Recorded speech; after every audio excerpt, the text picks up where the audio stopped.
what's up, everybody? Welcome to Owen and AJ Talks. I'm Owen Finch, and I'm here with... AJ Talon, and today it's finally Ben 10, Season 1, Episode 5, Hunted. Um, yeah, AJ and I found another cursed video. It seems like every like 3 videos we do, it seems like we always get a cursed video in there somewhere, and it happened to be this one Yeah, because we watched it in February together, actually, in person. And then we had to reschedule a shit ton of times, but now here we are in May, finally getting it done. yeah, um, and I've watched this episode like 4 times. So but by the fourth time I watched it, I've been like sick of it because like AJ and I talked about this.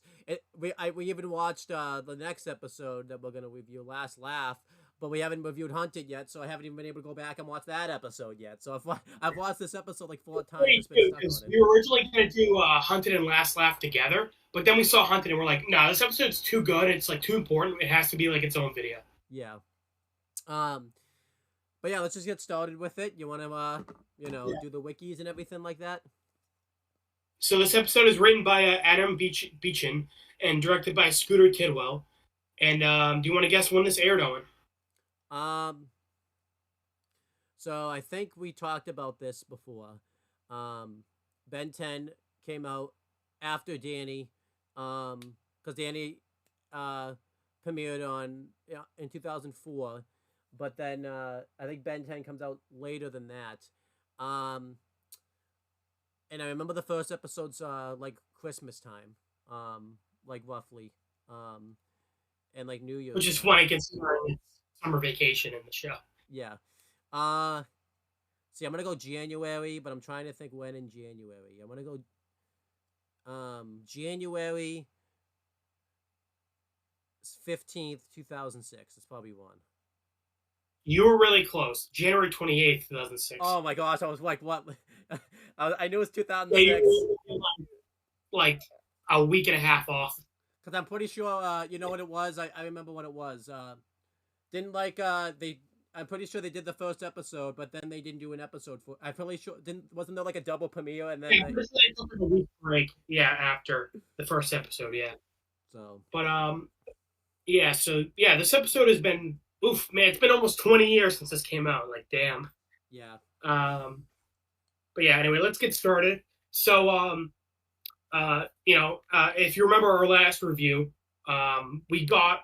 The last 3 episodes were more episodic, adventures, kind of like seeing what Ben does with the Omnitrix. And they kind of spaced out introducing the aliens. Yeah. Obviously, in episode 1, we got Heat Blast, Wild Mutt, Diamond Head, and Accelerate at the very end. Episode 2, Washington, D.C., we got Forearm, Stinkfly, and Gray Matter. Episode 3, The Kraken, we got Ripjaws, and I think that was it, actually, for new ones. And then I can't think episode 4, Permanent Retirement, we got Ghost Freak and Upgrade, which I think... So point is, we got all 10 spaced out over the episodic episodes. And now that we've gotten all 10, we got to, like, see them. Now we get, like, another plot important episode, which I'm happy about, Like, I'm glad we got some time to, like, get all 10 and then go back to, like, the plot. Yeah, we'll talk about this later on, though. A certain alien like shows up here that probably should have had his first reveal be here, but that's besides the point. We've at least gotten all 10 aliens, which is good, and I kind of like the fact that we got to kind of know we got some kind of throwaway episodes to kind of get to know like Ben as a character, Max as a character, and I guess Gwen as a character. And Gwen is there. Yeah. Should be there after episode. Should be there after episode. Gwen 3, is. Though. Yeah. After episode 3, Gwen shouldn't be there because she got body slammed by the Kraken. Yeah, and I think that also makes sense for the beginning of this episode where Ben is kind of like cocky and overconfident because he's had a couple wins. Yeah. In the last few episodes. Yeah, but before we get to Ben. We cut to space in a ship hovering over the planet. It's the ship from episode 1. It's Vilgax's ship. And we are introduced to 3 bounty hunters that Vilgax has hired to retrieve the Omnitrix. Because if you remember from episode 1, he was really injured in the space battle, and he's like in a healing tube, like he's crippled. His like limbs are ripped off, and he like needs a breathing tube to like keep himself alive. Yeah. So that's why he sent robots out in episode 1, and I now will- he has hired the best bounty hunters in the galaxy to retrieve the Omnitrix.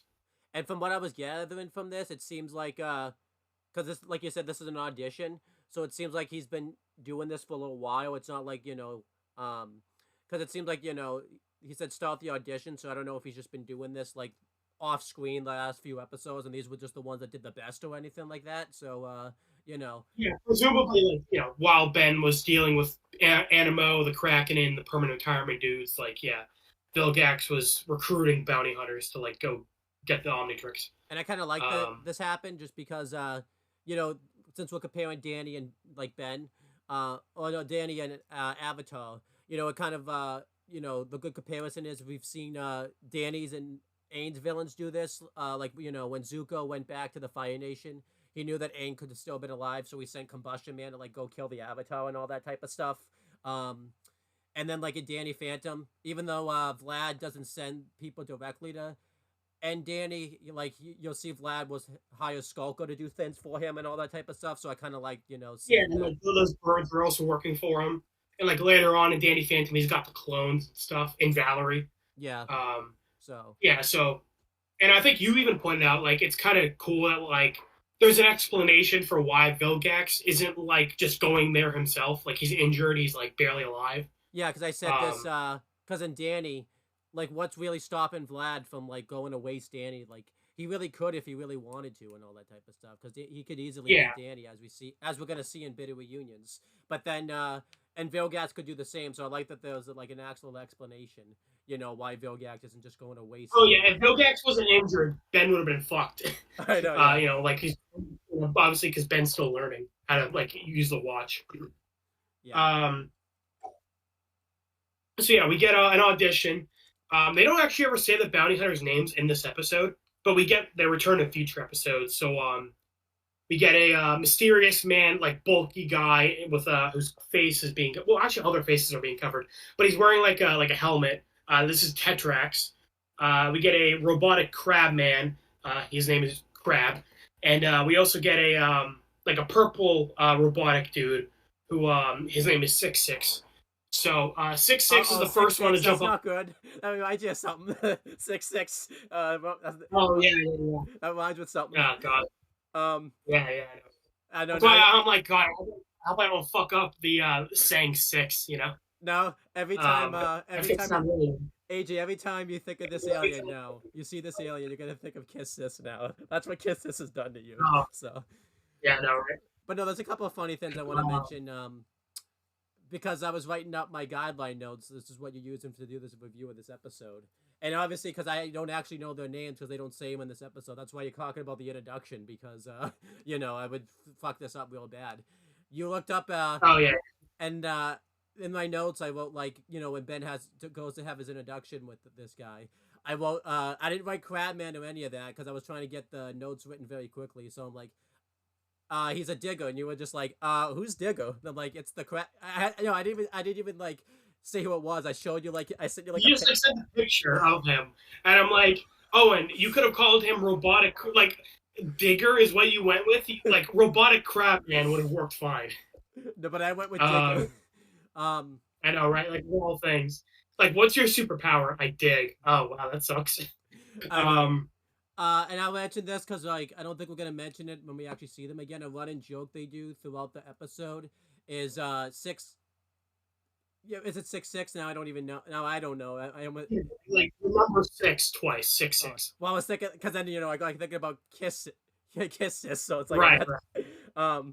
But the running joke that they do is because he doesn't like speak English and all that type of stuff. He'll say something and the implication is they actually know what they're saying. So the running joke is he'll say something and they'll like make it seem like they know what he's talking about and all that type of stuff, which it's pretty funny. I'm glad they don't overdo the joke. They kind of end it like at a certain point. It's not like they keep doing the joke every time he talks. I like that they don't, Yeah.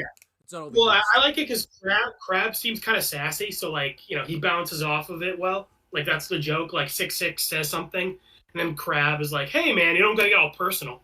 Yeah, but again, Uh, I like that they don't overdo it. Like, I feel like they do it like maybe 3 times and then that's it. Like, they don't do it like, yeah, you know, because some like newer day Fairly Odd Parents would have that issue where they would have overused the joke like a lot. So yeah, ran the joke into the ground, like Crab digging, would have ran it into the ground.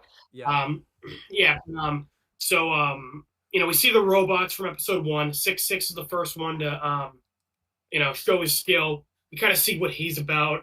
He's kind of like the jack of all trades. Like he uses a bunch of different weapons. He uses a gun. He has like these tendrils that come out of his armor that like act as extra arms. He has like wrist rockets that pop out. yeah. Then we Um, get a Crab, the next one to show his skills. He has a giant crab arm that he uses like a giant hammer or a mallet to smack things with brute force. But we also see he can like shoot things out of the crab arm. And for his like tiny arm, he has like a little sword to use. yeah. All really good powers. That I completely buried pretty much. So, Yeah. But I'm pointing this out because later on they get knocked out with knockout gas, and I think you asked, are they robots or are they aliens? I know 6-6 is an alien, and he's just wearing armor. I thought yeah. Crab was a robot, but no, it turns out Crab is a cyborg.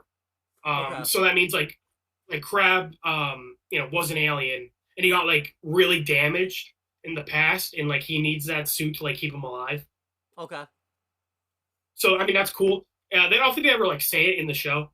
So I'm just saying it's cool that Is this one of those things like that they like you said, the Ben 10 did like what Avatar did. They did the pop up episodes. Did they tell you in the yeah, they pop did ups? pop up. Okay. Yeah. I think that's fitting because he made Dark Crab says like a Darth Vader line, and like they're both like cyborgs who need like metal suit to keep them alive. Yeah. So that's kind of fitting. Um, yeah. So we get to see what 6-6 and Crab are capable of by taking out the little robots that Ben fought. But then we see the giant robot that Ben used Diamond Head to defeat at the campground. And it's really fitting that Tetrax is the one to defeat this alien because we find out later on who Tetrax is. Yeah. Um, and it's also fitting because Tetrax like mocks Ben for saying like he doesn't know how to use Diamond Head, like he's like hasn't even scratched the surface of like how to use him. Because in episode 1, Ben really struggled to defeat that giant robot with Diamond Head, but here Tetrax like just he takes a laser from it like with no damage and then just like kills it in one hit.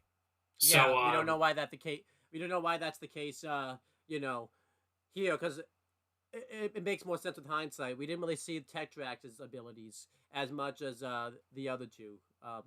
I mean, obviously we saw what he can do, but like when you find out what he actually is, he was just obviously using like the gun really. He didn't really use like his actual like powers if that makes sense. So, right, um, and I'm just saying like it shows like how much more skilled Tetrax is than Ben as Diamond Head. yeah, definitely. But Vilgax is also very impressed with this. He says that they are all hired and tells them that on Earth someone has stolen the Omnitrix from him, and that these bounty hunters are to go to retrieve it, and whoever is the one to claim it gets a cash reward.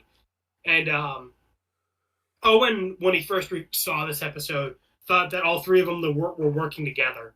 But as Vilgax said, the one who gets it gets a reward. So this is they're actually competing with each other, as we see a couple scenes later. Yeah, and again, I didn't know that because obviously it was the first time I was seeing this episode. But yeah, overall, really good opening. Sets the premise for the episode, and again, it was good that they kind of came back to the Vilgax plot because when I first, I mean, I say first, but this is my first time watching Ben 10 like episodically and everything like that. I didn't think Yeah. they were gonna come back to it like this quickly. I thought they were gonna wait like towards the end of the season 1 at least. I didn't. So it's kind of nice that they came back to it like this quickly and everything like that. It's not just something that was like Yeah. forgotten about type of thing for a while. Yeah, like So I said, I'm glad we got a couple episodes for Ben to see the aliens, get a feel for the characters, go on some adventures. But like, yeah, like you said, I'm glad they didn't wait too long to get back to the Vilgax plot. Yeah, definitely. And then it cuts to the intro. Great intro. We've talked about that before.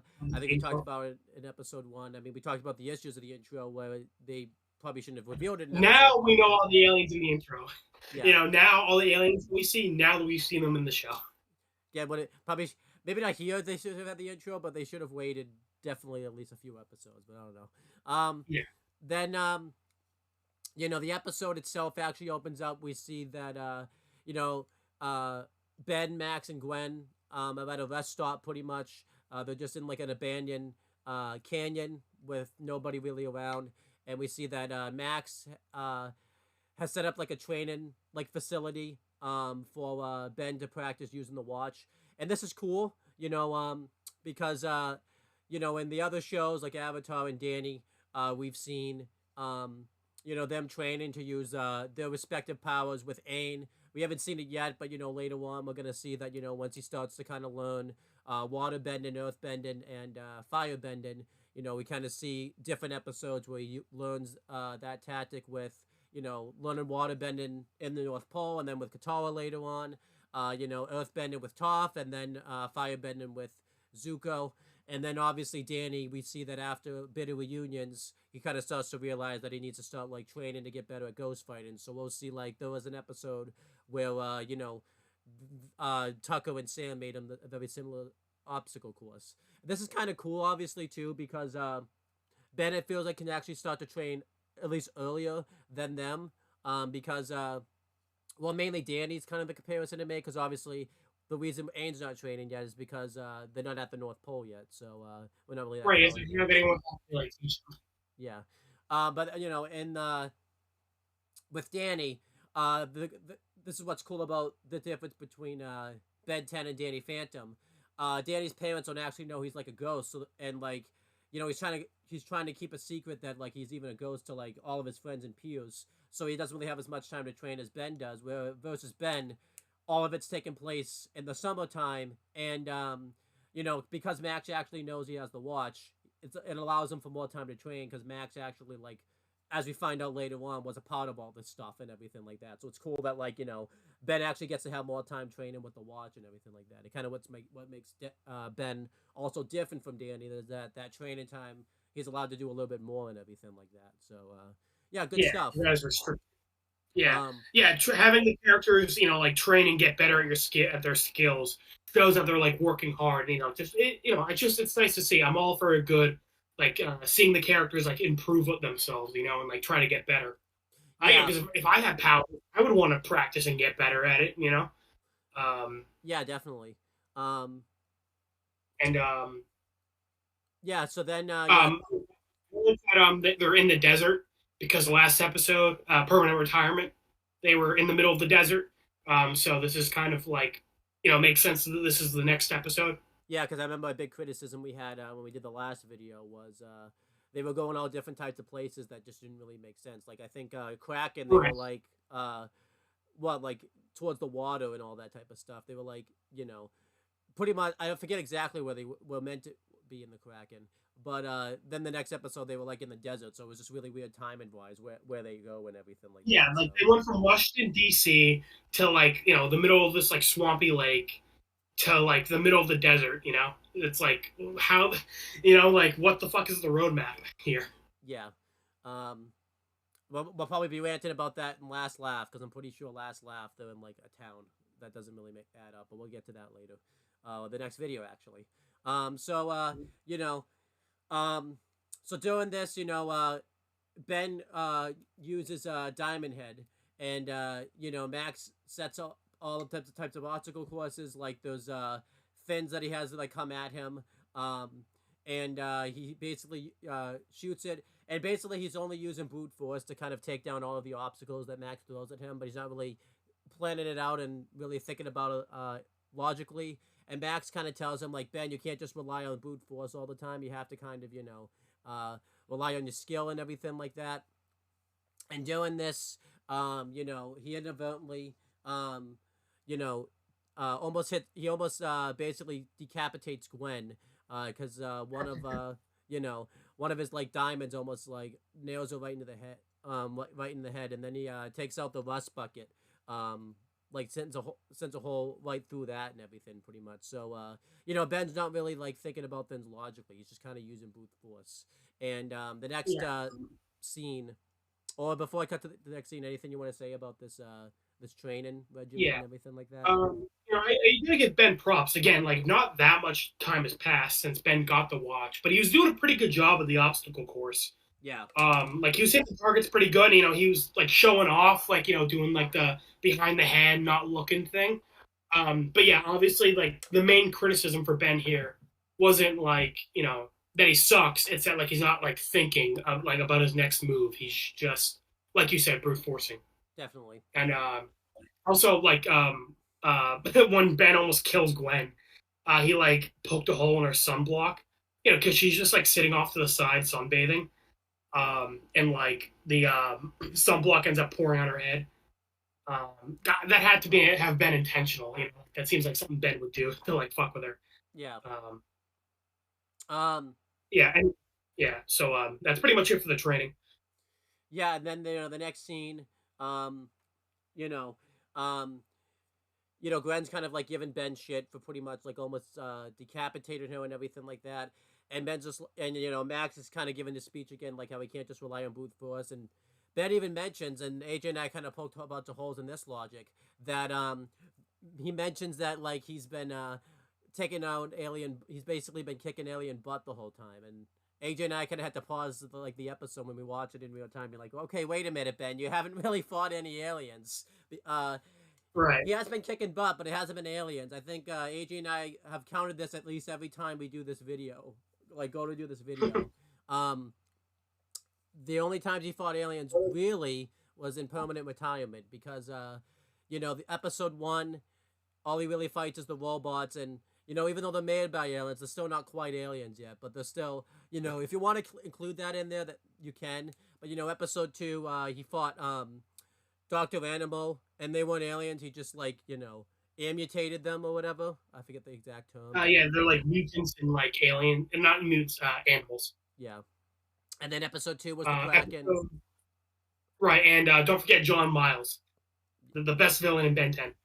So good that I just made up an. I keep thinking that's his name. I know that's not his name, but I forget what his actual name was. Like, yeah, I don't remember what his actual name is. His name from now on is John Miles.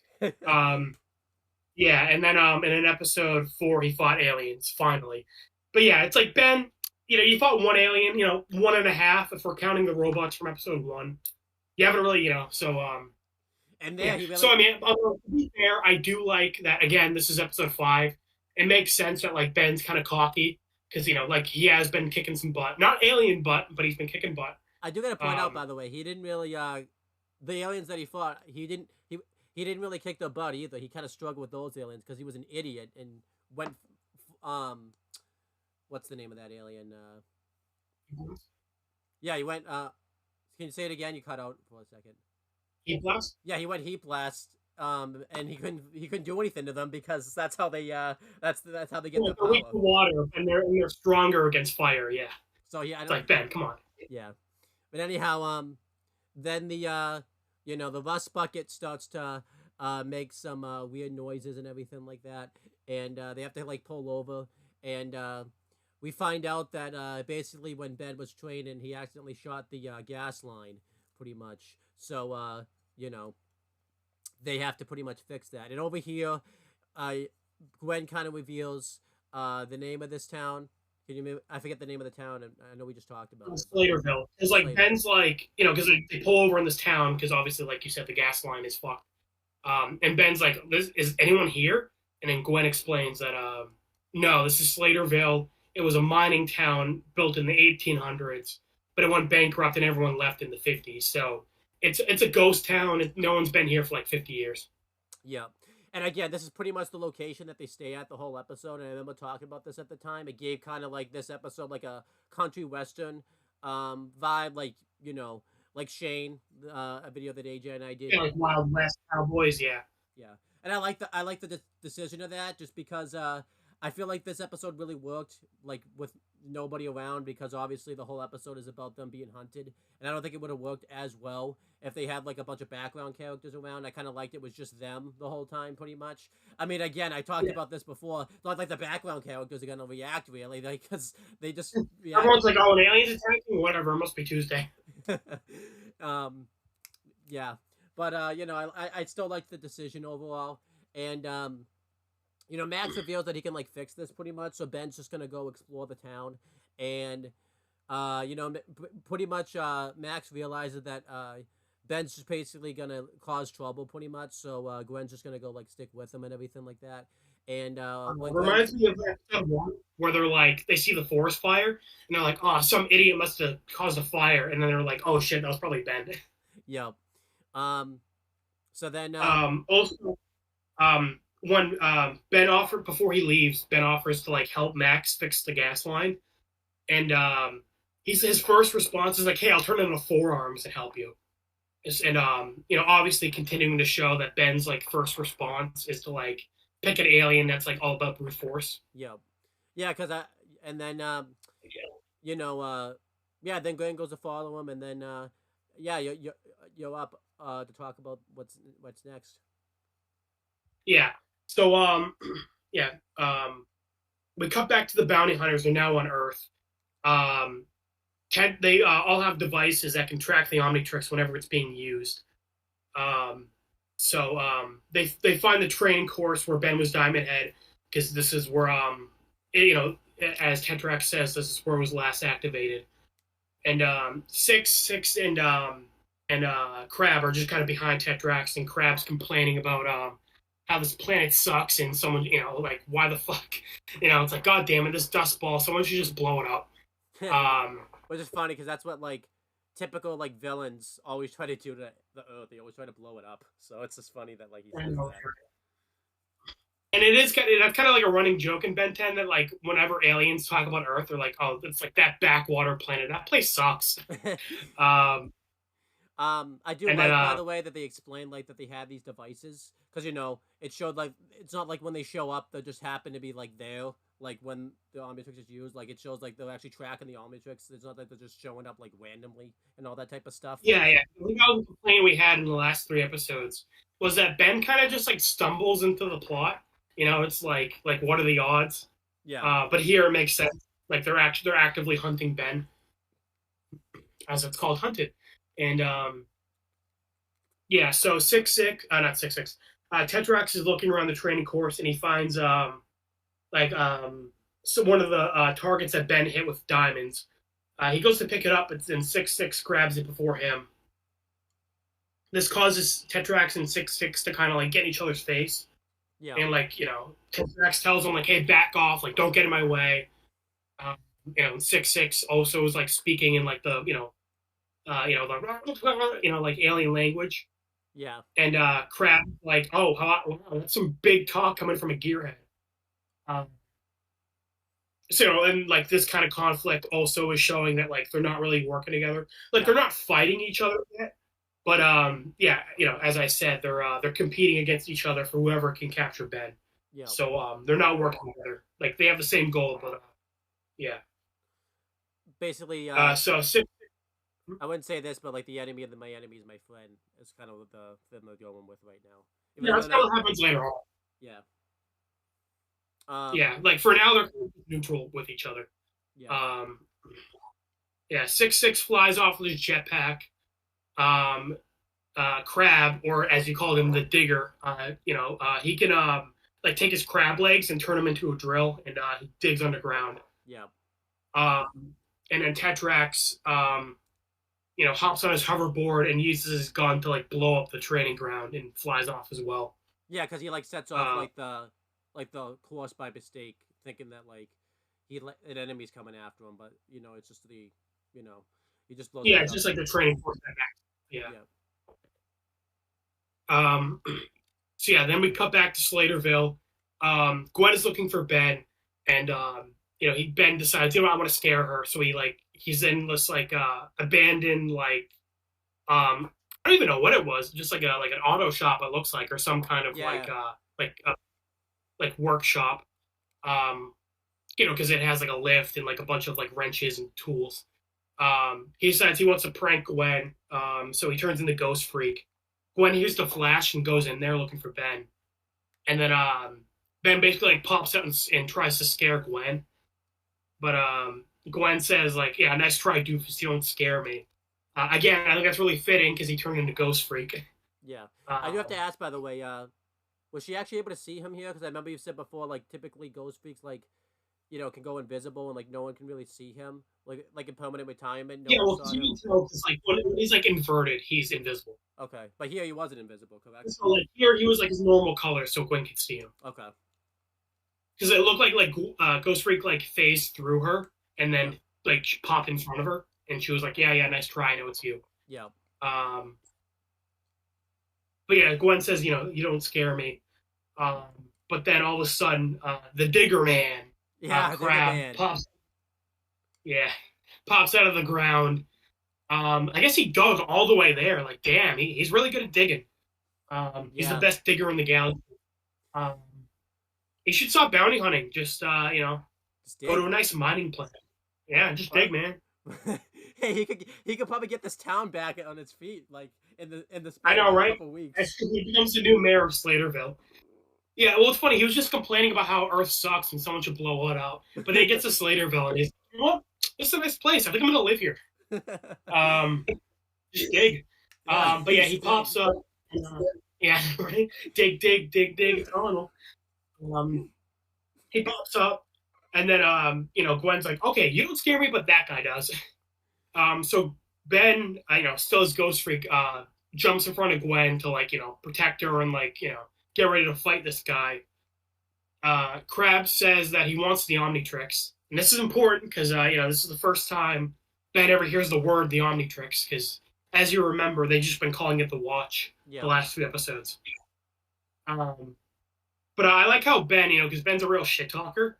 He's like, "Yeah, dream on. I'm not giving you the Omnitrix." But then he like, oh, it's really cool because Ghost Freak can like move his eye all around his body. Yeah, that was cool. He like moves his head from like he moves the eye from like his head to like beat his back Yeah, to that was talk to awesome. Gwen. Yeah, and he's like, "I'm not giving you the Omnitrix," but then he like whispers to Gwen like, "What's he talking about?" Um, and then Gwen is like, "Why else would some alien be wanting to kill you? Obviously, he wants to watch." Yeah. Um, and then Ben tells Crab that like, yeah, the sorry Krabby, the watch and I are attached. It doesn't come off. To which Crab says like, yeah, not for long. Like he's gonna be, and then he like moves his claw hand, like implying I'm gonna like rip it off of you. Yeah. And then here's a really cool thing. Ben's voice gets really low and menacing, and he says, "You have no idea who you're messing with." And then, as Owen mentioned, Ben 10 had pop ups similar to Avatar. And one of the pop ups for this episode was saying that, like, was it Ben? Was this really Ben saying this line? So implying that the real Ghost Freak was the person threatening Crab like this, Yeah. which I think is really cool. Owen, because Owen already knows about Ghost Freak, and we mentioned when he showed up in permanent retirement, like we both already know about it. We're gonna point it out when we see it, So like spoilers, sorry, but yeah, Ghost Freak isn't like the other aliens. He's alive. He's not Ben. Right. Yeah, so we're gonna point that out whenever we see it. Yeah, so Owen, this was like your first real hint at like Ghost Freak being a little different. What did you think about it? Yeah. So obviously I couldn't really pick up on it because I actually know about it. I'm like, and you said there's like you actually told me there's a few Ghost Freak, uh, hints that like showing that like he's actually evil and everything like that. So I obviously when I first watched this, like we watched it together, I was like actively like looking for it and everything like that. So like because I was actively looking for it, I didn't know exactly when it happened and everything like that. Right. Plus here it's a little bit more vague. I think you would get into this, but I'll also talk about it. The other hint is like because he he goes completely invisible, and then he pretty much like leaves Gwen, like to the mercy Yeah, I was about of to say Crab. yeah. So that was Yeah, also because when Crab first got there, like he went in front of Gwen to protect her. But yeah, after he said like you have no idea who you're messing with, he said, then he says, like, oh, yeah, well, now you see me, now you don't. He turns invisible and, like, ditches Gwen. You know, so Crab could have attacked Gwen right there, and Ben just basically didn't care. Yeah. So, Well, Ben might not yeah, have been Ben. Ghost Freak took him over a bit. Yeah. But I liked this a lot. I like that it was very subtle. Like it wasn't like completely in your face. Like obviously, I remember like because obviously there's a bit of history behind like Max that we don't know yet. But like the episode, like it's the Doctor Animal episode where he says, "I was a darn good plumber." Like that wasn't subtle at all. So this was like definitely way more. Yeah, where he said, "Oh, this reminds me of the glory days." Yeah, like that was not subtle at all. Yeah. So I yeah. like that this was like way. I like that this was like a lot more subtle. Because obviously we'll get to it. Like the Ghost Freak hint in the next episode, like you can definitely tell more so what was Ghost Freak and what was Ben here. You can yeah, I didn't even need to point that out to you. You were just like, oh yeah, that's a pretty big hint that Ghost Freak's like very different. Yeah. Yeah, like he's a lot more brutal. Because even at the end, it's funny because both times Ben points out like, huh, this is weird. Yeah, because even at the end here, I remember you talked about it like, Ben even says that was weirder when I normally went Ghost Freak. It's still kind of ambiguous because obviously he's never dealt with this before, so it's like that's still kind of ambiguous. So like I like that it was very ambiguous. Like you can't really tell what was the hint of Ghost Freak. Right, like first time watching you wouldn't pick up on it, but like second time watching, you're like, oh yeah, that's definitely a hint that like Ghost Freak is different. And again, it's really tough for me to say like would I pick up on this or not because I already know about the Ghost Freak stuff. So who even like I'm obviously like, this isn't like obviously because it's another example of this like in Death Note when the light gives himself like amnesia and everything like that. Like even I wasn't exactly able to get to like we were trying to think of I was like trying to think of like Light's plan, but like you can't like that's something you can't really say Light's plan blow for blow unless you've seen Light's plan actually play out and everything like right. That. Like that's one of those things where like it's definitely better on a rewatch because yeah, like you're just not gonna pick up on it the first time. Yeah. Which I am glad that you know about Ghost Freak because because we can talk about these hints because I think it would the reviews would suffer a bit if I couldn't openly talk about it because I wouldn't want to spoil you. Especially so I am glad you already know. Yeah, especially too because we go so long as you've seen where we don't review Ben. Like once we get to that point, who even knows if I would even remember this scene like coming back to it and everything like that. So right. Yeah. So yeah, Ben turns invisible and Gwen is like like kind of like nervously laughs and then like books it, which that's pretty relatable. I would too. Yeah.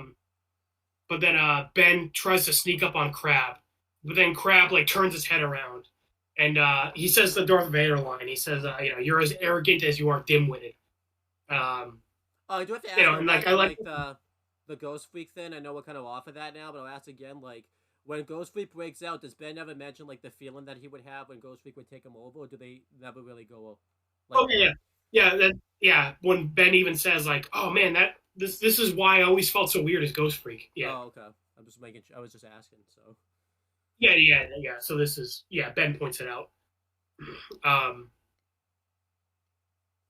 It's funny. We were going over all the episode names in Ben 10, and I said one of the names of the episode is like of an episode is Ghost Freaked Out, and you were like, "Oh, gee, I wonder what happens in that episode." Yeah. So yeah. This is again showing that Ben is well, he's also like very inexperienced. He hasn't had to watch for very long, and like as Crab said, he's very arrogant. He's like just like kind of brute forcing a situation. He thinks like, oh, I'll go invisible and beat this guy. He didn't expect this guy to have a counter for Ghost Freak because because he's in that mechanical suit, he has like a radar that can track Ben even when he's invisible. We see it's like not heat seeking, but like something similar. Yeah, definitely. So he out of his giant crab hand, he shoots this like goo, and Ben is like super surprised at this, and Crab says that his ectoplasm has been solidified, so he can't like turn invisible now. Yeah. Which that's a big deal considering that's Ghost Freak's whole power. So Crab just starts manhandling Ben. At all the fights in this episode, this one's probably like not the least interesting, just because it's like Ghost Freak's only power kind of got taken away. Yeah. So it's just kind of like Ben throwing himself at Crab, and then Crab just like beating the shit out of him. Yeah, pretty much. Um, Um, and then but it was still good because it's showing that Ben's starting to get like a little too cocky now, so it's kind of good that like this happened. I even like that Gwen even mentions the line in there because she mentioned earlier like I want to be around when an alien monster kicks your butt. Even here, she's even like, you know, remember when I said earlier I wanted to be around when an alien monster kicked your butt? I take that back. Again, I like it too because like we talk about sometimes where the bickering sometimes gets too much. I thought it was pretty middle ground here. Like the only time there was really bickering was when like Ben didn't know like what the Omnitrix was called. I was kind of like Ben kind of deserved that one for the most part. So like Gwen was kind of like put two and two together, Ben. Like what the fuck would the Omnitrix be? yeah. Like I sense down, it's the candy in your back pocket. Like obviously it's the alien watch. Yeah, so Crab is kind of just beating the shit out of Ben. And then Gwen tells Ben's like basically backed into a corner. And as I said, this is like kind of like a workshop area. Crab steps onto a lift or like a platform, and Gwen tells Ben like, "Hey, give the guy a lift." And so Ben realizes what she means and like grabs the nearby lever, and this pushes Crab into the ceiling. Yeah. And just in time too, because Ben times out like right after he does this. Yeah. I think we talked about this. That probably wasn't 10 minutes because obviously every 10 minutes it seems like the Omnitrix like times out when he uses it. It did not seem like that was 10 minutes. Yeah. Yeah, like I guess the fight could have lasted 10 minutes. Like some of it happened off screen. My bigger complaint with this episode is the cooldown is like non-existent in this episode. Yeah. Yeah, we'll get to that. So like it's kind of left vague in the show. The time limit for aliens is 10 minutes. They state that later on. The cooldown is never really said how long the cooldown is. Yeah. Presumably it's like an hour or something like that. But yeah, like the 10-minute time limit is what that is, and yeah, he probably wasn't Ghost Freak for 10 minutes. No. Ben turns back into human. He's still covered in that goo, and then he says, "Oh man, that was even weirder when I normally go Ghost Freak." Like you said, first time watching this, that could mean like because he got turned tangible, like he couldn't go invisible. Yeah. But on a second watch through, it's kind of implying that like Ghost Freak was making him act a bit different. Yeah. So then they run back towards Max, and basically they kind of tell Max what happened, and then Max revealed that repairs are done, which was kind of a bit too much of a coincidence. Like what a coincidence! Max just happened to finish the repairs like right when they got to a point where like the alien wasn't really messing with them anymore. That was kind of a little bit too much of a coincidence, but whatever. I'll kind of overlook that. And then they're driving back. They're leaving the town pretty much. They're just kind of having like they're just talking about the alien that like tried to beat them up and everything like that. And then before they left, Ben was like, "Hey, as soon as the watch recharges, I'll go forearms and like attack him again." And then Max had to tell him like, "No, we're leaving. We're retreating." So Ben wanted to go forearms again right away. It's continuing the Ben's kind of brute forcing things. Like he's not thinking clearly. And then another alien pops up. It's 6-6. He's basically like cutting a hole on the roof of the rust bucket, and because originally they didn't know obviously that we knew that there was 3 hunters. I think they thought it was just this one person. So this is kind of like when they it's revealed to them that there's more than 2 people. There's more than one person hunting them. So they're cutting a hole through the 6-6 is cutting a hole through the roof, and then Max basically swerves to get 6-6 to fall off the roof, and he's kind of out of it for like a little bit. And we talked about this. Max full on with a smile on his face just goes to run over 6-6, like no remorse, no anything. He's just he runs him over. Like obviously nothing happens to 6-6, but if 6-6 had died here, Max would have basically committed murder and loved every second of it. That's just how. Oh yeah. It's so funny too because we did Kiss This not too long ago, where we talked about how Kid dad smiling, smug as fuck in the background as his son's hopes and dreams are crushed and he's crying. And then like that was obviously unintentional, but it's so fucking hilarious. Here, that was 100% intentional. Max was smiling, happy as day was fuck of the summer vacation for him as he's running this guy over. Yeah. And 100% intentional because later on in the show we see Max is cold-blooded fucking killer. Like I told Owen in the future episode, a villain gets like buried alive, and Max literally just like shrugs. It's yeah. Or like later on, like everyone's telling Ben like, "Hey man, you shouldn't kill this guy. Like you shouldn't do that."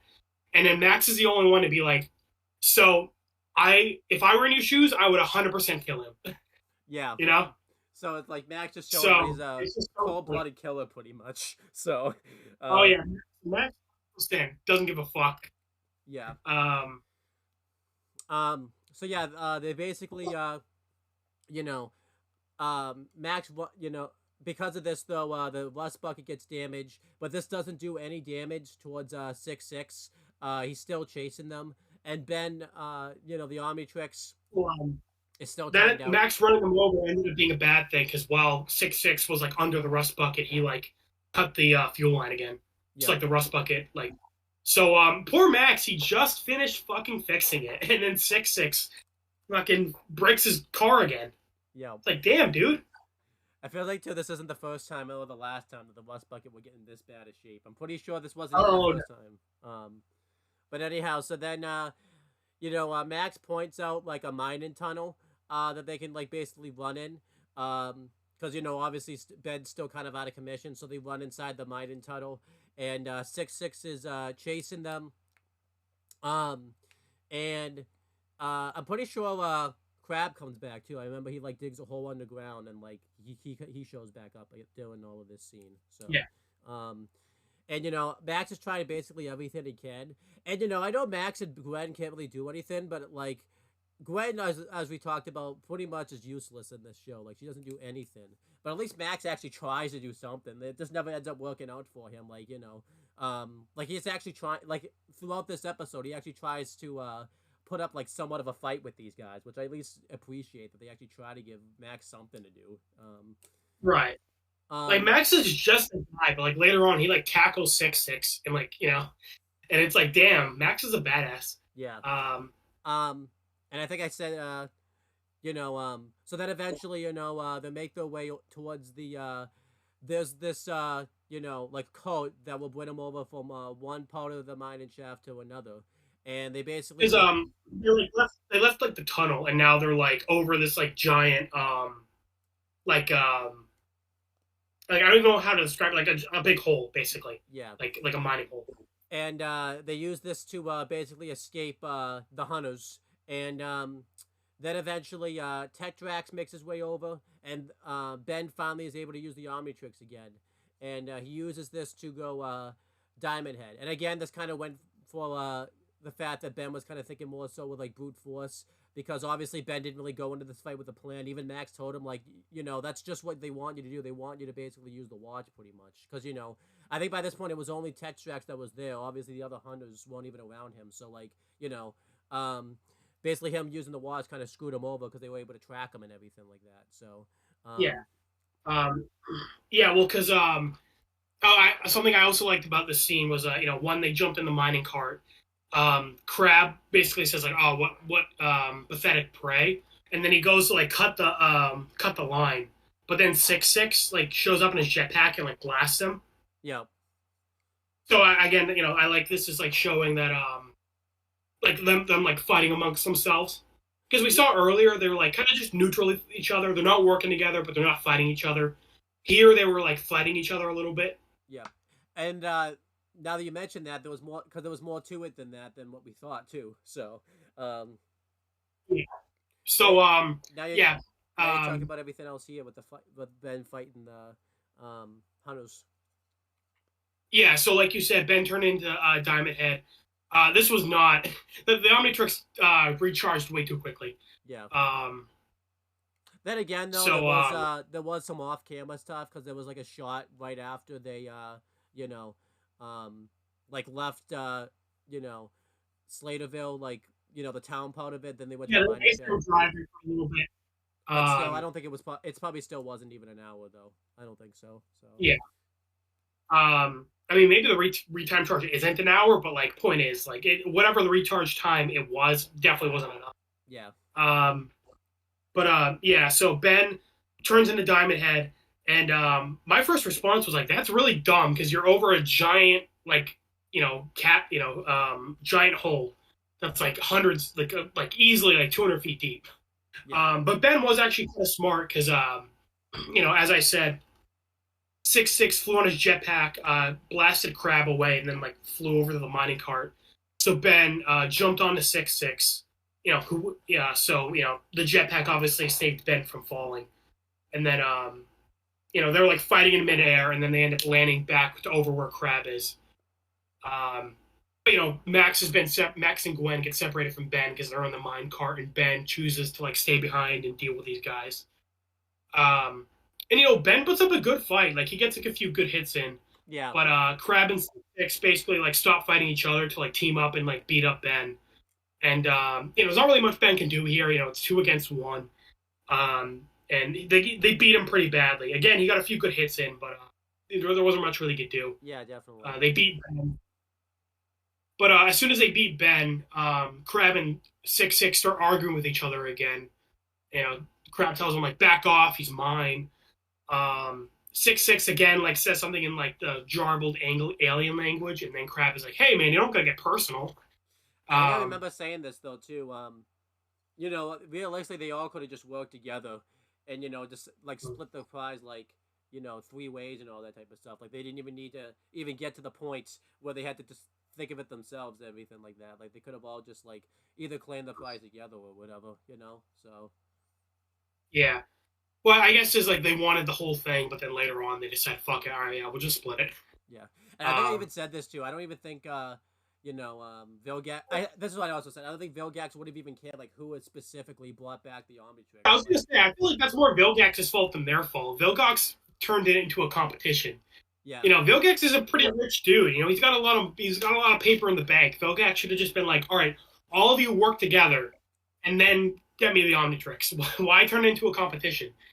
yeah, Um, yeah, but while they're arguing, Tetrax comes in and like throws some like knockout gas, and this causes Crab and 6'6" to like fall to the ground. They must have. They probably weren't knocked out that long because they off screen they went and like captured Gwen and Max, yeah, so they were probably only down a little bit. Um, but yeah, basically 6'6" and Crab are down. Tetrax comes in with his hoverboard. Brett scoops Ben up and like drags him through the tunnel into presumably like another like abandoned mining town. Like I don't think they're still in Slaterville. Or like either that or Slaterville's fucking huge.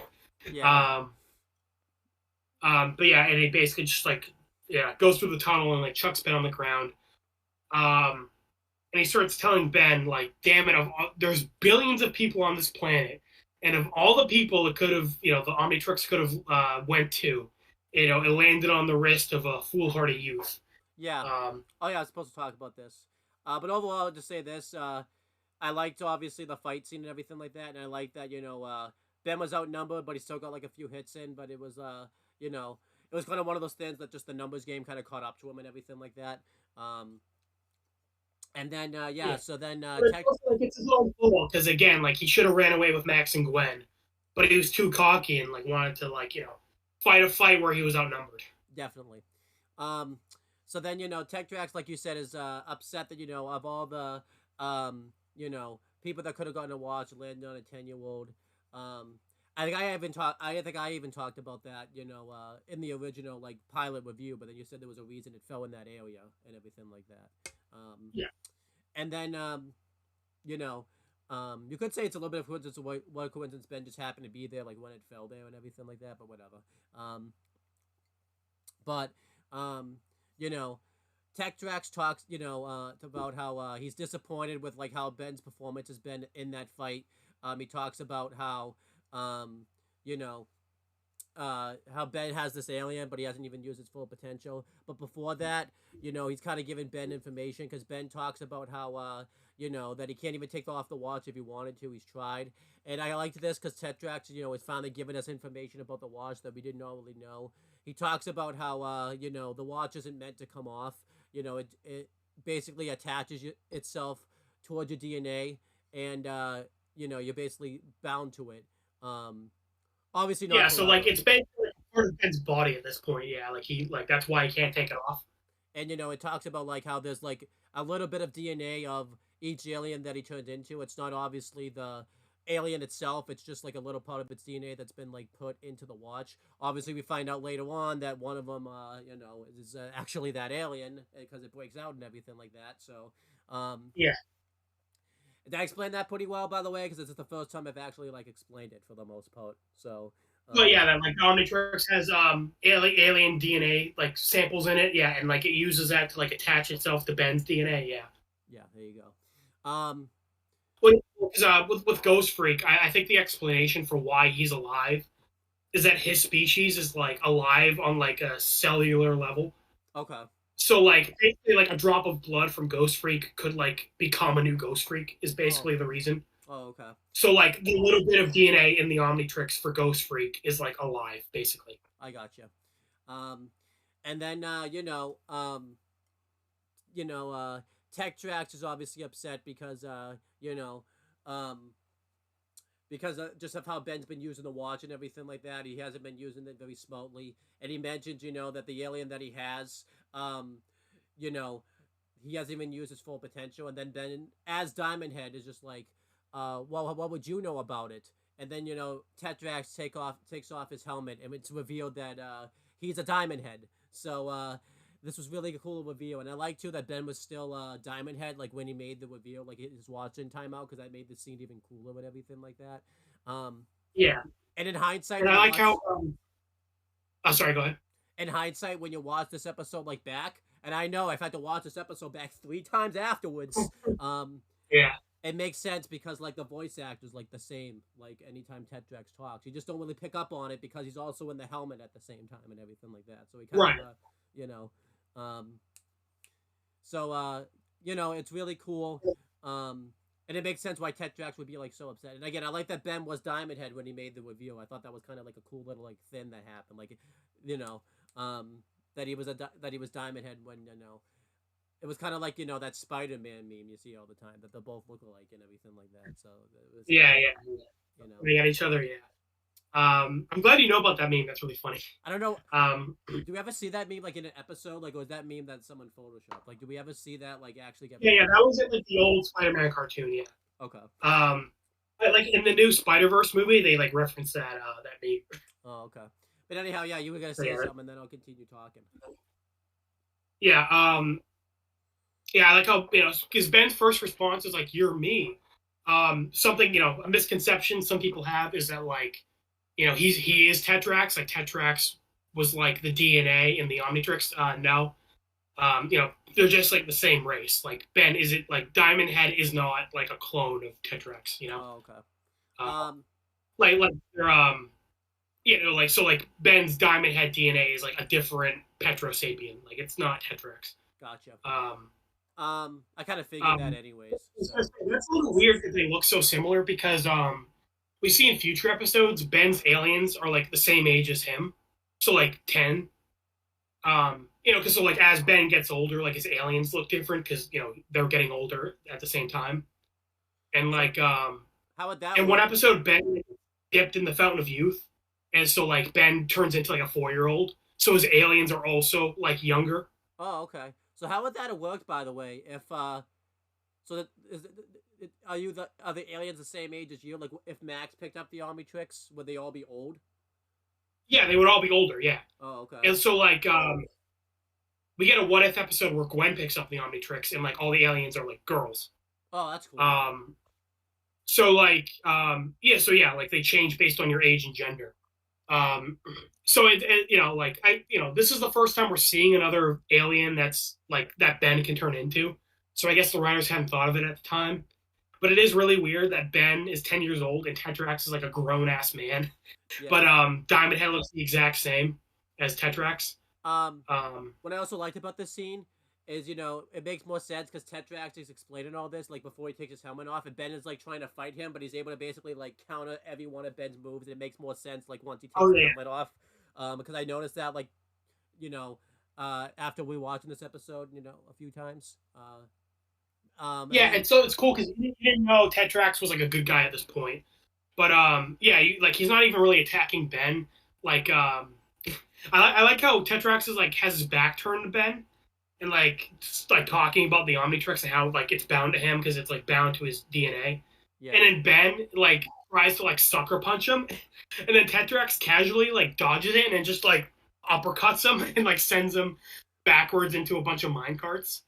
But yeah, Um, this is when it's like revealed that he's actually like a good guy, pretty much, because obviously, he yeah, kept it. He basically, because obviously too, when he took Ben away from that situation, he was like saving Ben. He wasn't like kidnapping him or anything like that. So like, it kind of makes yeah. I also like how he's not just saying like Ben's too arrogant. He's also like saying Ben doesn't understand like how important the Omnitrix is. Like he's treating it like a toy, because like he's in the Kraken he turned into Forearms to mess with Gwen. He turned into Ghost Freak to mess with Gwen. He uses it a lot to mess with Gwen. Another example is like he turned into gray matter to find like the toy code that he wanted and all most that. flamers like in the cereal boxes, yeah. So and he's like explaining like the Omnitrix is a key to like a battle of good and evil. Obviously, because Vilgax is like wants it, and like other people like Vilgax would want it. Um, but yeah, Tetrax explains like, hey, you're still alive, right? So yeah, he's basically saying like, I could have killed you if I wanted to, so obviously I'm a good guy. Um, and because the Omnitrix is bound to Ben's DNA, he's like needs to take him off planet to remove it. But Ben says like, hey, I'm not going anywhere with you. And like tackles Tetrax when he's like not expecting it, and his like hoverboard like gets knocked off a couple feet away. Yeah. So then when he goes to pick it back up again, later, he turns it's not there, and then yeah, I'll let you talk about why it's not there. Yeah. Well, also, real quick, because Tetrax, later on in the show, we get more about his past, and I think it makes sense why he's so hard on Ben here. Like he sees a lot of his younger self in Ben. Um, like he was very like rash and like didn't think about the consequences. And before he acted in the past, and also we find out that Petrosapiens are nearly extinct. So, I think him being extra harsh on Ben for not like knowing how to use Diamond Head, it's because like there aren't many Diamond Heads left. So him being extra harsh on Ben for like not like giving Diamond Head the proper respect, Yeah. makes sense. And But that's future stuff. It's stuff that I like coming back to it this episode. also, I mean, we're gonna talk about this later, but we see like later on, um, if Tetrax had really wanted to, he could have just taken back Ben at any point, and he wanted to just take off the Omnitrix and stuff. But like, AJ and I came up with this like conclusion. More so AJ than me, but like I was even thinking about this. It seemed like he was kind of testing Ben, like usage of the watch, making sure it was in like good hands and everything like that. Because we're gonna see later on, Tetrax could have just like left because he didn't really need the hoverboard like we thought to get off the planet. So Yeah. Like you could have just like been like, nah, fuck you, Gwen and Max, and dipped with Ben. Like he didn't need the hoverboard. But yeah, because Ben would tackle Tetrax and the hoverboard got knocked away. Excuse me. Crab and 6-6 come around the corner. Um, with the hoverboard as well as Max and Gwen. So while Tetrax was talking to Ben, they got up, tracked down Gwen and Max, and captured them. And basically, they decided that they're going to split the reward. They're going to work together. Like you said, I don't blame them for that. Again, they thought they could take Ben by themselves. I don't blame them for wanting to get all the money for themselves. right. It's more Vilgax's fault for like, why the fuck would you make it a competition? Yeah, like, just have them work together. Yeah, I guess they needed that. I guess they needed that plot though, because then it would have been too obvious that Tetrax was a good guy. Yeah, and like I like it. Like I said, I like that the bounty hunters are like kind of like aggressive with each other. Like they're not fighting each other, but they like aren't working with each other either. Yeah, yeah. Um, It just. If you think about it more, like Vilgax kind of shouldn't have made it a competition though. Like he kind of fucked himself on yeah, that that was a one. little dumb on Vilgax. He probably had a little brain damage. When the ship blew up. Probably. Um, yeah. So he's got to be so bored sitting in that tank, Hey, he's just having like more. all day, He's probably sitting in there. he's having a better time of it than Keto is. So. Yeah, I know, right? Yeah. Do you think Vilgax is watching Kiss Sis on a ship while Ben's doing all this shit? Um, I like to think his ship got so badly damaged. Actually, no, he's not because this is he's probably well oh yeah, he Kiss must Sis hasn't even aired yet. You're right. he probably A better world, a better world. well how old's the manga? He's probably reading just reading the manga. Oh yeah, yeah. He's reading the manga in his tank. Yeah. Um, yeah. So 6-6 and Crab have Max and Gwen captured, and they have the hoverboard, and they decide we're gonna work together and like take down Ben, and we're gonna kill you, Tetrax, because we just you didn't invite us to your birthday party, so you're not allowed in the alliance. Um, so yeah, Tetrax grabs Ben, who turned back into a human, and like runs into like an abandoned building. And he tells Ben, like, stay here. I'm gonna go get my hoverboard because I need that to get off the planet. But as you said, he doesn't actually need the hoverboard to get off the planet. Yeah. So this is probably him. Well, he's either one testing Ben to see what Ben will do, or B, like he actually like he's a good guy. He doesn't want to ditch Ben's family. Well, also he puts him into this abandoned building and like mentions like he was like, basically gonna take Ben off the planet anyways and stuff. Like I guarantee you, what he was probably doing, he was probably gonna go into this building and like just do it then. And then Ben's like pretty adamant, like he doesn't want to get off the like planet without like his family and all that type of stuff. So I think Ben putting up that type of Yeah, so fight. that's probably what the is. And like I said, the diamond head species is like basically extinct, so makes sense why Tetrax like understands how important family is. Yeah. So yeah, because he's saying like he was saying before, the Omnitrix is too important, like nothing else matters. And then Ben says like, not to me, my family's more important.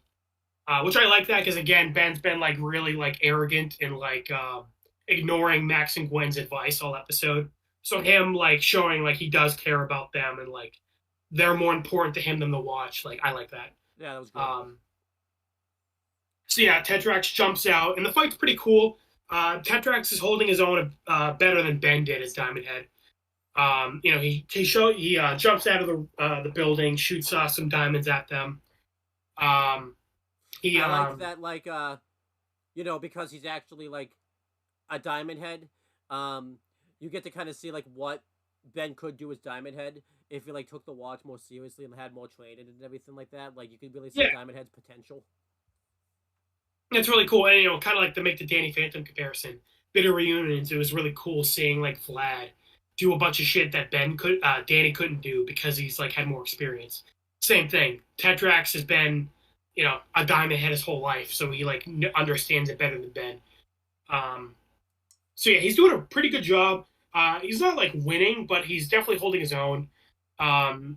He's like, he's not even just like fighting with the projectiles. Like I said, he like is fucking pummeling 6-6, and like Crab tries to like hit him with his big arm, and then Tetrax like grabs it and like throws him.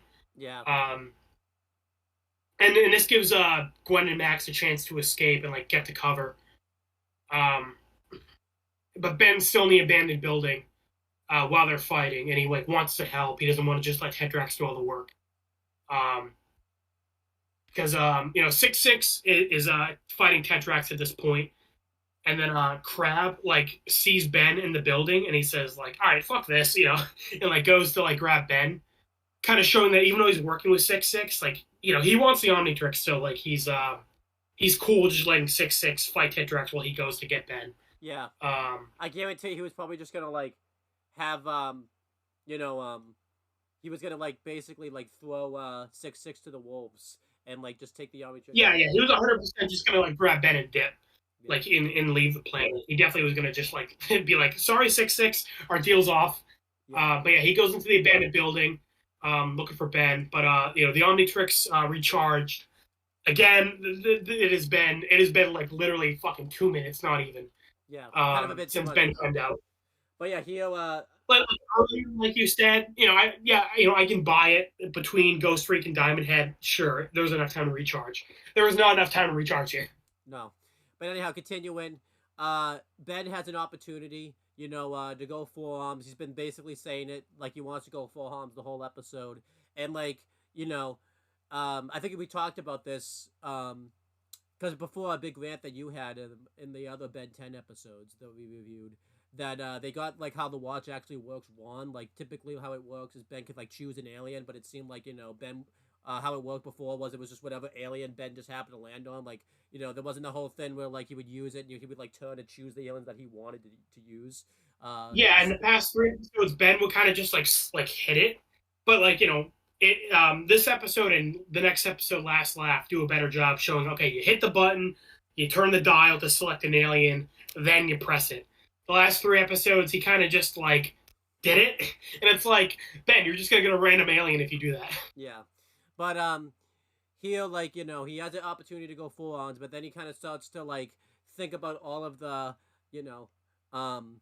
By the way, I just want to let you know, this is very. I just saw, your dog was totally just licking himself on camera, like right in the background. Oh, Yeah, of course she was. I could see her in the background. I didn't know she was doing that. yeah. Thanks, Dingo. Gonna be demonetized from YouTube. But anyway, I wonder if we could ever upload the video now because it's like Yeah, I know, right? it's just like yeah that was too much. But anyhow, I'll keep talking though. I wasn't gonna mention it, but it was like, no, I can't just.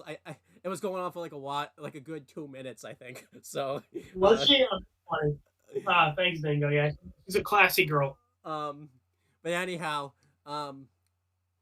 so I think she just ate shit too. I don't know, but anyhow, so Ben has an opportunity to go full arms, but then he kind of starts to remember like all of the things that Max and Tetrax have been saying, so he kind of thinks better of it and starts to kind of use the watch more intelligently and kind of starts to have like a plan. So instead, he goes and he turns into gray matter. We actually don't see it on camera.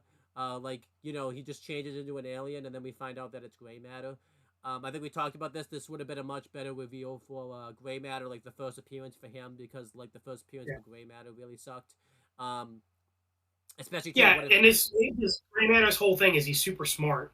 And then the first time we see him, he doesn't like do anything smart. He's just like, tearing apart cereal boxes. Yeah. So yeah. Ben as gray matter goes up onto Crab's shoulder, what's meant to be a shoulder, and he kind of starts like tearing at the wiring inside of him, and basically he tears apart like his nervous system, and it kind of causes his armor to kind of bug out pretty much, and basically shuts him down so he can't move. Yeah, so now he can't move, and then doing all this is kind of when Tetrax starts struggling to take down 6-6, and 6-6 like flies Tetrax way high up in the air and like pile drives him like right onto like the ground. It was pretty brutal. Like good that he's a diamond head because he would have died instantly. Well, maybe not though. It is Ben 10, so. Yeah, I know, right? Yeah, we got a counter. No one in this episode that should have died. That's good. Yeah, the counter will actually start the next episode because we didn't start it. Oh yeah. Yeah, but then Ben as gray matter goes up onto 6-6.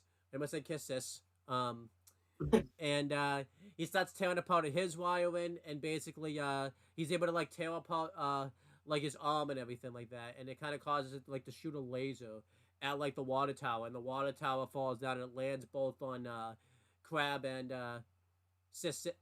Oh, well, what happened was he ripped apart his jetpack, and the jetpack caused 6-6 to go flying like into the legs of the water tower. Yeah. Then he like looped back around, landed next to Crab, which I mean, what are the odds of that? Yeah. But then then the water tower was like unstable from 6-6 ramming into it. Then it falls on them, and I like how Crab like couldn't move because gray matter ripped apart his wires. But like before he gets crushed by the water tower, he's like, "I hate this planet." Yeah, he basically like he was like us in you know when we reviewed Kiss Sis last night. We just We're like, "Fuck this planet." we just no, not even just that. We realized what our fate was gonna be, and we hated every second of it. Right. But yeah, the water tower falls and splashes them, gets water all over them. That shit's gotta hurt. Yeah. I like Ben's like remark. He says, that's the only way to beat the desert heat. And Tetrax I like compliments him. He's like, hey, that's pretty clever thinking for a human. I think we mentioned it last time we saw gray matter. We were like, because we find out that the creator of the Omnitrix is a gray matter. That was a pretty underwhelming alien, like first introduction, considering that species ends up being so important. Yeah. Here, I like that in the episode we're finding out so much about the Omnitrix. The solution ended up being the creator of the Omnitrix species. Yeah, that was cool. That's why I think this would have been a better like reveal for him and everything like that. Yeah. So, and then yeah, you got the ending. So. Yeah. So that water tower knocked out Crab in 6-6. Tetrax pulls out this like cube that expands and like imprisons them. Hi, Dingo. She's growling at him. Yeah, but okay, I gotta let her out. You want to talk for a minute? Yeah, so he basically he imprisons 6-6 and Crab, and basically Tetrax reveals that that he's just basically gonna leave the planet, and Ben's like, well, what about the Omnitrix? And basically Tetrax gives Ben like his seal of approval, saying that like the Omnitrix is in good hands. So I like that a lot. Like he basically finally gave like Ben his seal of approval that he could use the Omnitrix now, pretty much, like kind of showing that Ben like passed the test and everything like that. So although one criticism I have for Tetrax here is he didn't warn Ben about Vilgax. Yeah, I probably should have. Because they don't even like know about Vilgax yet. So Tetrax should have been like, oh hey, by the way, Vilgax, he's a bad dude, wants the Omnitrix, he hired us. Look out for him. But you know what? As soon as Tetrax left, he probably would have been like, oh fuck. And I just told him either. Tetrax was in the shower later, and he was like, wait a minute. I feel like I forgot to tell him something. It'd be funny if it was like the instant they, like he maybe not the right when he got off the planet because he could just go back, but like when he's like so far away, like by the time he gets back there, like Vilgax is already there. Like he's just like, oh shit. Yeah, like he's in the shower like a couple days later, and he's like, wait a minute. Yeah, but he also gives Ben his hoverboard, and as we Ben is like confused because he says, hey, wait, I thought you needed this to get off the planet. And then obviously, like we said, turns out he lied, and he had another way of getting off the planet. What I really liked about this, I talked about this when we saw the episode the first time together. Like Ben didn't like instantly like go like when he got the hoverboard, he wasn't like instantly like, oh, this is a cool toy. Like he was actually like concerned, thinking he wasn't gonna get off the planet, because typically Ben would have just been like, "Oh, cool! I get all the cool alien stuff." Like, I like that he actually like was worried that he wasn't gonna be able to get off the planet like without it and everything like that. So, that was good. Yeah. So, Tetrax leaves. The episode, Ben's plot ends with Gwen throwing some sunscreen on him, as payback for earlier. That was Gwen's plot. She got sunscreen poured on her, and then she poured sunscreen on Ben. And as you said, like the episode end. Season 1 of what's up? And as you said, Tetrax plot ended with him forgetting to mention Vilgax, and he's flying off the planet. He's like, "Oh fuck! I forgot to tell him. I should have. Oh man, might be. He didn't go back though. He didn't care enough to go back and tell him. He was just like, He's like, it's too far. And I'm pretty low on gas. I don't get paid for another couple weeks. I'm sure he'll be fine. I think it's a pretty big plot hole that Tetrax didn't warn Ben about Vilgax. Um, It'd be funny too if like the next time we see Tetrax, Vilgax has already showed up. It'd be funny. Ben's like, you forget to tell me something last time that we saw each other. You forget and something. then Tetrax is like, no, why? And he's like, Vilgax, and he's like, oh, I knew I was forgetting something. It'll be funny. Um, It'll be funny if he sees him again and we haven't even met Vilgax yet. And he doesn't even like tell him. Like we see him, he sees him again and he still doesn't tell him. Like, yeah, he remembers something. Next time I see Ben, I'm definitely gonna tell him. He sees him again, then leaves, and then he's like, "Fuck, god damn it, I forgot again." no, it'd be funny if by the time he remembers, like Ben's already met like Vilgax, so like and he doesn't even like know about it. And Tetra's like, oh yeah, by the way, this guy named Vilgax is gonna come steal the watch. And Ben's just like, yeah, what? Oh yeah, like he warns me after the fact. Yeah, he's like, "Oh yeah, hey, I totally forgot about it last time. This bad dude Vilgax, he's crazy strong. He's gonna come to kill you." Ben's like, "Oh yeah, I already fought him, so thanks for nothing." It'd be funny if he's like seen him like 3 times before like he like told him to. It's just like yeah, like oh. It might have. Now that I think about it. Yeah, Tetrax leaves the planet. Vilgax sees Tetrax leave, and his robot minions tell him that like none of the bounty hunters have the Omnitrix. So Vilgax realized Tetrax betrayed him, and then 6-6 and Crab failed. Yo. And then Vilgax is saying that the creature that has the Omnitrix, is clever and strong, but he's pissed off, and again this kind of because he says the creature that has the Omnitrix. As we saw earlier, Tetrax, Crab, and 6-6 can only track the Omnitrix when it was active. So Vilgax doesn't know what Ben looks like when he's not an alien. So that's really cool. But again, he doesn't know Ben's like a 10-year-old kid. Yeah. Yeah, but I like that Vilgax like kind of gives Ben props here. That he's like, whoever this guy is, like he beat 3 of the bounty hunters. So like he's he's keeping the Omnitrix from me, and I can't have that. Yeah, I like this a lot. I also kind of liked how they with the Tetrax thing. It reminded me. I think maybe I haven't told you about it yet. It reminded me a lot of Channel Chasers when Future Timmy like disguised himself as like a minion. Oh yeah. Which allowed like him to kind of go back into the past and basically like he basically ended up like fixing everything, unintentionally kind of. Yeah, Tetrax being a double agent was really cool. Yeah. So it reminded me a lot of Channel Chasers where that happened. So I wouldn't be surprised. They kind of look the same too, like a black outfit, Yeah, that was cool. Both got green eyes too. Maybe that was the inspiration. So yeah. But that's the end of the episode pretty much. We gotta do letter grades. I think I've been doing the letter grades first, so I think this is probably the best Ben episode I've seen so far. I've only seen, that I've seen when we started doing letter grades. Is obviously I've seen more episodes than this, but yeah. But I'm gonna give this episode an A-. I think it's fantastic. Tells a really great story. We get more, further of the plot with the Vilgax stuff, and I really like all the bounty hunters that show up. I like the very subtle hint of Ghost Freak. They set that up in this episode, probably unintentionally. And I liked the story that they tell with Ben. That he has to start using the watch more responsibly and everything like that. Again, I think you talked about this before. It was good for this episode, but again, they don't really like stick to it like later on. Like they don't like. I mean, I guess it's a good starting point. Like again, Ben later in episodes definitely still has the issue if he wants to brute force situations. But I guess here, he kind of learned to do that less, essentially. I guess his first response isn't always forearms. Like here, he wanted to do forearms in every situation. And future episodes, he still has the issue of he definitely tries to brute force things, and he gets a bit too arrogant, more than a bit. But yeah, I guess this was a fine starting point for him learning that lesson.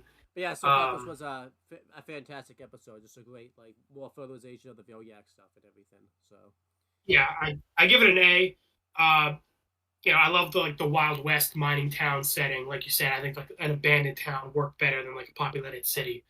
All the bounty hunters were really cool. Coming back to the Vilgax plot was great. I think this was a good time for it.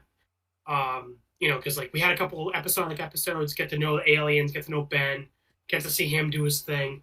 And I think it makes sense that Ben's kind of like overconfident after the last couple episodes where he won, a good amount of times. And they learned about the Um, watch. I forgot to mention that they learned about the watch too. yeah, Ben and we learned. Yeah, we learned. They learned the name of the watch is the Omnitrix. We learned like it doesn't come off because it's bound to his DNA, so like it's bound to his body. Um, yeah, so yeah, good lesson for Ben. I like that we see Ben's like training and practicing, like learning how to like use his aliens. Um, because like even though he's overconfident, he still like wants to get better. yeah. Um, Um. So yeah, that's pretty much it, guys. Thank you guys for watching this video. Um, we have more videos planned. AJ and I made a plan. We have already fulfilled one of those plans, and it's a pretty big accomplishment for us. So let's hope we can achieve all our goals. But AJ, is there anything you want to plug or promote? no. Yeah. Yeah. Obviously, you can check out Western Fortune 44. AJ's been doing some stuff with that. He started doing Brand Supremacy, where we started playing my GM on WWE 2K24.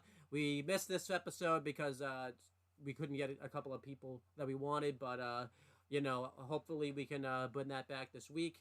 And then obviously check out the other videos that you're going to see on this channel, and that's pretty much it, guys. We will talk to you guys later.